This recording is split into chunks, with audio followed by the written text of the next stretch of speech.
Am I the asshole for uninviting my future sister-in-law from my wedding after she told my fiance I was pregnant? Eek. I decided to keep my pregnancy to myself because I don't know what I'm going to do about it, and I knew my fiance wasn't going to be happy with the news. My future sister-in-law / best friend is the only other person who knew, as I only took the test at her suggestion and at her house. She also agreed that her brother was unlikely to be happy about it, but she felt like I should tell him immediately anyway. We kept arguing over it because I told her I needed time to process it, and she felt like I was making excuses to avoid telling him. In the end, she told him herself while we were having dinner with their family. He was so upset he confronted me in front of everybody, so now they all know and everybody is upset with me for keeping it from him. His sister kept trying to reach out and apologize after it happened, but I was ignoring her, as her only excuse was that he was her brother so she couldn't keep it from him, and that she gave me 3 weeks to tell him myself. The last time she called me, I was so upset that I answered and yelled at her. In the heat of the moment, I uninvited her from the wedding and told her I would find a new bridesmaid. I've given my fiance and his family another reason to be upset with me, but I've refused to let her come to the wedding even as a regular guest, despite them asking me to, and it being important to them for her to attend. Am I the asshole? Well, this is a heavy situation. Let's see what some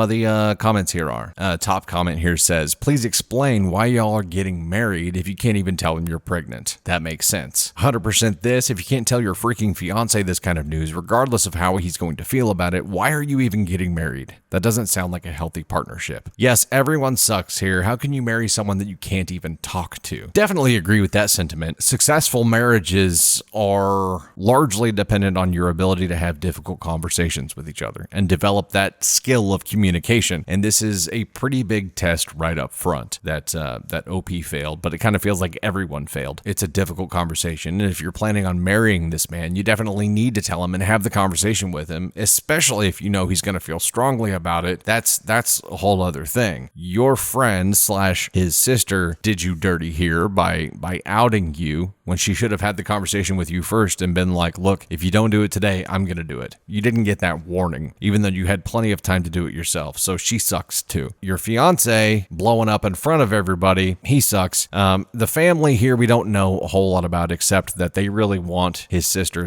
/ your friend and former bridesmaid to be able to attend the wedding. So this is like a whole whirlwind of bullshit drama that I don't want to be a part of ever. There's all kinds of communication issues here, and if you two don't figure out how to communicate through this, marriage is going to be very, very difficult for you. Year one of marriage is going to be tough anyway, because that's the year where you really learn how to communicate and you're forced into it and it's painful, but you both grow. At least in successful marriages, you both grow and you learn in that first year. Yours is all happening right up front here. So you're kind of getting a crash course on the importance of communication in marriage, but it's sink or swim at this point. You've got to be able to communicate through it if you're going to have a successful relationship. So everybody does suck here. Everybody's an asshole here. People need to figure out how to communicate. I don't think anybody's a terrible person here, because it was, if she hadn't told him yet, it's because she hadn't figured out how to do it yet in a way that wasn't going to make him flip out. She just hadn't figured out how to communicate that yet. And I understand there's those heavy conversations that you hold on to because in the back of your mind, you're trying to figure it out. You're trying to figure out, but you still got to do it. And sometimes the hardest part of these conversations is just starting the conversation. There's no way to make it magically worded so that it goes well. Sometimes you just need to throw it out there and then together figure out how to solve whatever pickle you're in. So,